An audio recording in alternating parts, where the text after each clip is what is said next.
అండి అందరికీ welcome back to our channel. నేను చేసే స్మాల్ బిజినెస్ గురించి కొన్ని టిప్స్ అయితే తెలుసుకుందామండి. నాకైతే కామెంట్ పెడుతున్నారు, మేము కూడా మొదలు పెట్టాలనుకుంటున్నాం సిస్టర్ అని చెప్పేసి. మొదట్లో అయితే 1-2 మిస్టేక్స్ రానే వస్తాయండి. బోండా గట్టిగా ఉండడం, లేదంటే ఇడ్లీ గట్టిగా, ఇలాంటివన్నీ కొంచెం మామూలే.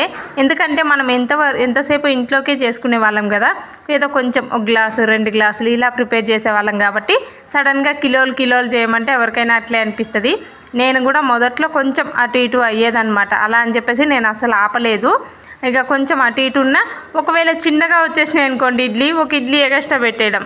బోండా సరిగ్గా రాలేదనుకోండి, హాఫ్ ప్లేట్ తీసుకో అన్న, ఒకవేళ బాగుంటే మళ్ళీ తీసుకోండి అని చెప్పేదాన్ని అనమాట స్టార్టింగ్లో. ఎందుకంటే మనం వాళ్ళకి చెప్పాలి కదా, మనది ఏది మిస్టేక్ అనేది మనకు తెలుస్తుంది. సరే అయితే అయింది అన్నట్టు కాకుండా వాళ్ళకి అట్లా చెప్పేదాన్ని అనమాట. హాఫ్ ప్లేట్ బోండా తీసుకొని ఇంకొక హాఫ్ వేరేది ఏమైనా తీసుకునేవాళ్ళు. ఇంక ఇప్పుడైతే కొంచెం అన్నీ వాటికి పర్ఫెక్ట్గా వచ్చేస్తున్నాయి కాబట్టి అంత ప్రాబ్లం ఏం లేదు. కాకపోతే మొదలు పెట్టేటప్పుడు కొంచెం భయం, ఎవరికైనా ఏ పనికైనా అట్లే ఉంటుందండి. కాకపోతే మనం డేర్ చేయాలి. అయితే మీకు దగ్గరలో ఒకవేళ చిన్న సెటర్ కానీ అలా దొరికితే బెస్టే, అలాగైనా ప్లాన్ చేయండి. లేదు అంటే బండి మీద, లేదు అట్లా కూడా వీలు కావట్లేదు అంటే టేబుల్ అయినా మామూలుగా ఏదైనా ఒక మీకు దగ్గరలో వీలును బట్టి ఒక ఆటో అనేది మాట్లాడుకోండి. వాటర్ క్యాన్, మామూలుగా ఇవి మనం తీసుకెళ్తాం కదా అవి, ఇలా టిఫిన్ బాక్సులు, ఇంకా అంబ్రిల్లా, ఇలాంటివి మనం ఆటో అయితేనే వీలవుతుంది. ఇంకా టేబుల్ పెట్టుకోవాలి. బండి ఉంటే బండి వీలవుతుంది, లేదంటే టేబుల్తో అయినా స్టార్ట్ చేయొచ్చు అనమాట.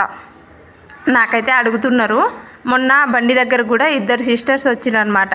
మేము అంటే వాళ్ళు కన్ఫర్మ్ అని కాదు, ఉట్టిగా అదే ఏమంటారు, నేను కాళీ మందిర్ అని చెప్పా కదా, వాళ్ళు ఆ టెంపుల్కి వచ్చిండ్రంట.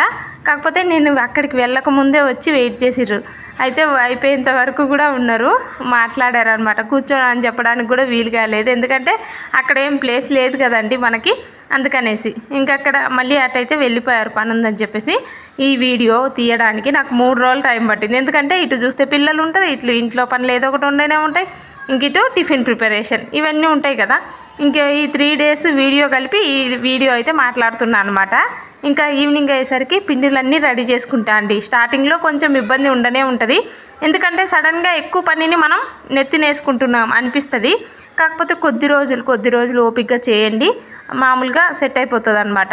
ఇంకా ఈ టైంకి మనం రెస్ట్ తీసుకోవాలి, ఈ టైంకి సరుకులు తెచ్చుకోవాలి, ఈ టైంకి ఇవి ప్రిపేర్ చేసుకుంటే మనకి చేయాలి అనుకున్న టైంకి రెడీ అయిపోతుంది అని ఆటోమేటిక్గా అన్నీ సెట్ అయిపోతుంది. మొదట్లో ఏమనిపిస్తుంది అంటే అమ్మో చేయడం అస్సలు అవ్వదు.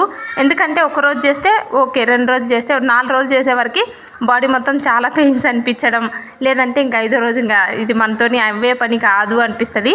అట్లేం కాదు, కాకపోతే ఏమంటారు, ఓపిక్గా కొంచెం స్టార్టింగ్లో ఏ పనికైనా, లేదు చిన్న పని పెద్ద పని అయినా సరే అంతెందుకండి. ఇప్పుడు మనము స్కూల్కి పంపించమంటే మొదట్లో ఏడ్చని వాళ్ళు ఎవరైనా ఉంటారా?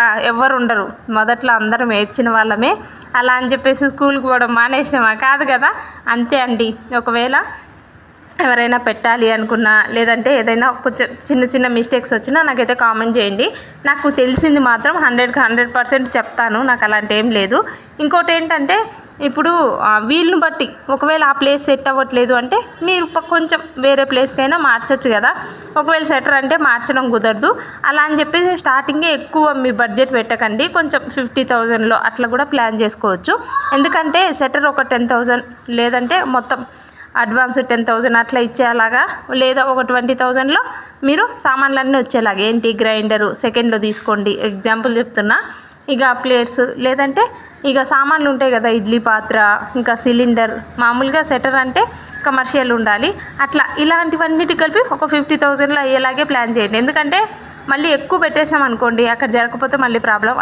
అటు ఉండద్దు, ఇటు ఉండద్దు. మళ్ళీ అంటే ఒకే ఎక్స్పెక్టేషన్స్ పెట్టుకోకండి. ఏ విషయమైనా మొదలు పెట్టేటప్పుడు ఎక్కువ ఎక్స్పెక్ట్ చేసినాం అనుకోండి, అక్కడ ఎక్కువ మనకి ఎక్స్పెక్ట్ చేసిన దానికి రాలేదంటే మళ్ళీ ఇక్కడ బాధపడాలి, లేదంటే ఏదో డిప్రెషన్ అట్లా అయిపోతుంది. అట్లా కాకుండా ఓకే మనం మొదలు పెడుతున్నాం, ఓకే అయినా ఇలా ఉంటుంది, అవ్వకపోతే ఇలా, 2 విధాలుగా ఆలోచించుకోండి. ఎందుకంటే ఏ పనైనా సరే అది 100% అవ్వదు, కొన్ని అవుతాయి. కాకపోతే ఏంటంటే మనం మైండ్ సెట్, ఏదన్నా ఒక విషయం ఈ పని నేను చేయాలి అని అనుకున్నాం అనుకోండి, అది చేయాలి అంటే మన మైండ్ మన బాడీ అన్నిటికీ సహకరిస్తుంది. అట్లా కాకుండా అది మన వల్ల అవ్వదు ఆ పని అనుకుంటే అట్లే అనిపిస్తుంది.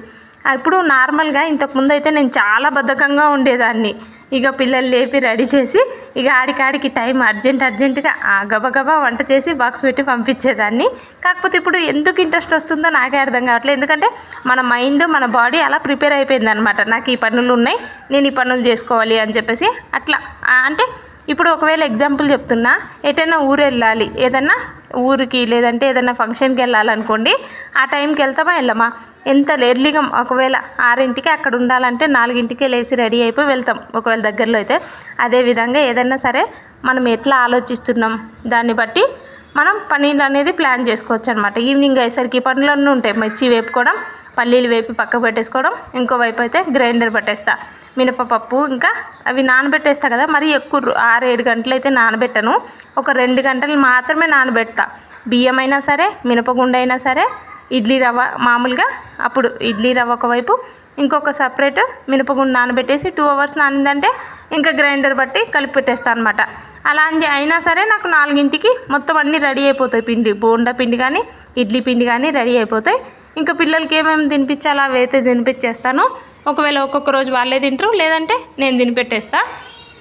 ఇక మా వారికి అయితే ఒక్కొక్క రోజు ఫ్రూట్స్ కట్ చేయమంటారు, లేదంటే ఇంకేమన్నా తింటారు అనమాట. ఒకే రోజు ఒకేలాగని కాదు అట్లా. ఈ పనులన్నీ ఎట్లా అంటే అవుతుందా అవ్వదా ఎక్కువ మైండ్ పరంగా టెన్షన్ పెట్టుకోకండి. ఓకే అయితే చేస్తాం, లేదంటే లేదు. ఒకవేళ మొదలుపెట్టి చేయాలి అనుకున్నారనుకోండి, ఒక 20 days చూడండి వీళ్ళని బట్టి. ఇప్పుడు మొత్తం అంటే మనం ఎవరికో ఎక్కడో ఏమి ఇవ్వట్లేదు కదా. ఒక 20 days చూసినట్టయితే ఒక 500 చొప్పున ఇదైతే మీరు కౌంట్ చేసుకోకండి. మళ్ళీ మనకి ఇంత వస్తుంది లాభం అని కౌంట్ చేయకండి.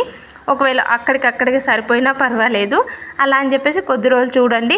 ఒకవేళ మంచిగా సెట్ అయింది అనుకోండి, మీకు ఒక ప్లేస్ మంచిగా సెట్ అయ్యి ఇక మంచిగా రోజు సేల్ అయిపోతే ఆటోమేటిక్గా చేయగలము అని కొంచెం హ్యాపీ అనిపిస్తుంది, చేయగలము ధైర్యం వచ్చేస్తుంది. ఇంకా ఆటోమేటిక్గా చేసేస్తాము. ఇంకోటి ఒకవేళ బాగా జరుగుతుంటే సపోర్ట్ మనిషిని కూడా పెట్టుకోవచ్చు. అంతెందుకండి, ఇప్పుడు మనము జాబ్కి వెళ్ళినా సరే 7-8 గంటలు అయితే వర్క్ ఉంటుంది కదా. మార్నింగ్ వెళ్తే ఈవినింగ్ వరకు రావాలి, ఎగ్జాంపుల్ చెప్తున్నా. ఒకవేళ అన్ని గంటలు మనం ఇక్కడ చేయట్లేదు అంటే ఎర్లీగా లేస్తున్నాం, ఓకే, నైట్ పడుతున్నాం. నైట్ అంటే వేరే దగ్గర ఎక్కడ పోవట్లేదు కదా, ఇంట్లోనే మనం పిండిలు రెడీ చేసుకుంటున్నాం. మార్నింగ్ కూడా మనం ఇంటి దగ్గర నుంచే ప్రిపేర్ చేస్తున్నాం, అవునా కాదా? ఒకవేళ జాబ్కి వెళ్ళాం అనుకోండి, పొద్దున్న వెళ్తే మళ్ళీ ఈవినింగ్ రావాలి, ఈవినింగ్ వచ్చినా మన ఇంట్లో పనులన్నీ చేసుకోవాలి కదా. కాకపోతే మొన్న ఒకళ్ళు చెప్పారనమాట, చాలామంది నాకైతే కామెంట్ పెడుతున్నారు, మీరు ఎక్కువసేపు నిలబడుతున్నారు, కాళ్ళు పెయిన్ వస్తాయి అని చెప్పేసి. ఇక సిలిండర్ వేసుకొని సిలిండర్ మీద దిండు పెట్టేసా అనమాట, కూర్చొని చేసుకోవడానికి వీలుగా. అంటే సిలిండర్ ఇది గ్యాస్ స్టవ్ను అయితే దింపలేము, ఎందుకంటే అది రాయిలోకి హోల్ ఉందన్నమాట పైపుకి. ఒకవేళ తీస్తే ఇవి మొత్తం తీయాలి, మళ్ళీ పెట్టాలి. ఒకవేళ కింద పెట్టినా సరే నేను అర్జెంటుగా వెళ్ళిపోతున్నా అంటే, పిల్లలకి హాలిడేస్ ఇచ్చారు కదండి, హాలిడేస్ ఇచ్చినా ఇవ్వకపోయినా కింద పెట్టానంటే నాకు ఇంకా డబల్ త్రిబుల్ పని అయిపోతుంది. ఎందుకంటే కింద బండలంతా క్లీన్ చేయాలి, ఇంకా గోడ దగ్గరలో పెడితే గోడ కూడా క్లీన్ చేయాలి. అందుకనేసి ఇంక నేను స్టవ్ అయితే మార్చలేను, అందుకని నేను కూర్చోడానికి అయితే ఇలా ప్లాన్ చేసుకున్నాను అనమాట. ఒకవేళ ఎవరైనా ఇలా ప్లాన్ చేసి పెట్టేది ఉంటే అంబ్రిల్లా తీసుకోండి. ఇంకా మన ఇంట్లో సామాన్లతోనే మొదలు పెట్టేసండి, టకటక అన్ని సామాన్లు అయితే కొనకండి. వీళ్ళని బట్టి ఇడ్లీ పాత్ర అయినా సరే, నేను స్టార్టింగ్లో అయితే చిన్న ఇడ్లీ పాత్రతోనే స్టార్ట్ చేసేదాన్ని. ఎందుకంటే ఒక స్టవ్ మీద ఇడ్లీకి పెట్టేసానుకో, అది కుక్ అయిపోయిన తర్వాత కొంచెం సేపు ఆపి అవి ఆ వాయి తీసి మళ్ళీ వాయి పెట్టేసాను అనమాట. ఇట్లా ఏం అవ్వదు. ఒకవేళ మీకు సపోర్ట్ ఉండి చేయగలిగితే ఇంకా హ్యాపీగా చేసేయండి. ఒకవేళ సపోర్ట్ లేదు, మేము ఒక్కళ్ళమే చేయగలమా చేయలేమా అనే డౌట్గా ఆలోచించకండి. మొదలు పెడతాము, అవుతే అవుతుంది, లేకపోతే లేదు అన్నట్టే ఆలోచించండి. ఇంకా ఒకవేళ ఇంత చేస్తా అంత చేస్తా అని ప్లాన్ వద్దు. ఓకే, ఎంత వీలైతే అంతే చేద్దాం. ఒకళ్ళం చేసుకుంటున్నామంటే ఓకే, ఒకళ్ళకే మనకి లాభం వచ్చినా నష్టం వచ్చినా ఒకళ్ళమే భరిస్తాం. ఒకవేళ సపోర్ట్ చేస్తున్నారంటే అది కూడా ఉంటుంది కదా. ఇప్పుడు మనము సపోర్ట్ లేనిది చేయలేమే అంటే, ఒకవేళ సపోర్ట్ ఉంటే ఇద్దరు షేర్ చేసుకోవాలి, పనులైనా వచ్చే ఇన్కమ్ అయినా. సపోర్ట్ లేకుండా చేస్తున్నాం అనుకోండి, ఆ షేరింగ్ కూడా ఉండదు కదా. కాబట్టి ఏ శ్రమకు ఏ తగ్గ దానికి అదే డివైడ్ ఉంటుంది, ఇంతే. ఇంకోటి ఏంటంటే కొన్ని ఏమన్నా నాకు అనిపిస్తుంది కానీ కొన్ని చెప్తే మళ్ళీ ఎలా వెళ్తుందో ఈ వీడియో, లేకపోతే ఇట్లా చెప్పచ్చా చెప్పకూడదా అని అనిపిస్తుంది. అంటే కొన్ని విషయాలు ఓకే ఇది అంటే ఒక్కొక్కరు ఏమనుకుంటారో మళ్ళీ ఇట్లా చెప్పచ్చా అంటే నాకు కొన్ని టిప్స్ తెలుసు. ఏంటంటే మనీ సేవింగ్ ఇలాంటివి తెలుసు, కానీ కాకపోతే చెప్తే మళ్ళీ మా వారే అంటే ఆ విషయాలు అందరికీ తెలుసులేవే నువ్వే చెప్తున్నావు అని అంటారేమో అనుకుంటాను. కాకపోతే ఓకే అంటే అందరికీ ఉపయోగపడకపోవచ్చు. కాకపోతే నేను చెప్పే విషయాలు కొందరికి మాత్రం ఖచ్చితంగా 100కి 100% ఉపయోగపడతాయని అయితే నేను అనుకుంటాను. చూసే 100 మందిలో కానివ్వండి, కాకపోతే ఒకళ్ళిద్దరికైనా ఉపయోగపడతాయి కదా. అంటే మనీ వేస్ట్ చేసుకోకూడదు, సేవ్ చేసుకోవాలి. మనకి ఎప్పటికైనా అంటే దుబారు ఖర్చులు చేసుకోవద్దు, ఇలా ఉంటుందన్నమాట నా మైండ్ సెట్. అంటే డబ్బులు ఉన్న టైము లేని టైము అని కాదు, వృధా చేసుకోవద్దు అన్నట్టు అనిపిస్తుంది. ఇంతే ఈ video. Thank you for watching. Bye bye అందరికీ.